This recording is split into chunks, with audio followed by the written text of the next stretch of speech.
ចាំពាក្យសម្ដីខ្ញុំຕົកបងប្អូននៅពេលដែលយើងធ្លាក់ខ្លួនក្រនៅពេលដែលយើងអត់ណាគ្មានមិត្តភ័ក្តិគ្មានបងប្អូនណាទេដែលគេចង់ស្គាល់រាប់អានយើងហ៎ចឹងហើយតនខ្លួននៅក្មេងខំធ្វើការហៅលុយសំលុយຕົកដាក់កំតន់ចង់សបាយពេកវ័យសបាយនៅមានចាណាស់ពីក្មេងចឹងខំហៅលុយតនមានកម្លាំង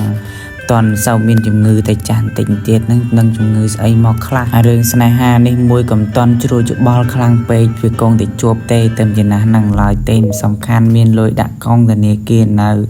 សំខាន់មានដីនៅសំខាន់មានអីជីនៅយើងត្រូវគិតអនាគតសិនគេថាអូស្នេហាមិនគិតទេអូនស្រឡាញ់បងចិត្តនឹងចិត្តគេបាញ់អី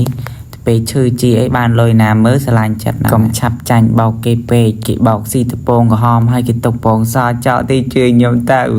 chẳng hai khuyên ấy tê bà hót nơi bị ca nghe tranh đa sầm ra cầm san mà ngày pi ngày hãy dương thưa ca nghe bà to tì đã con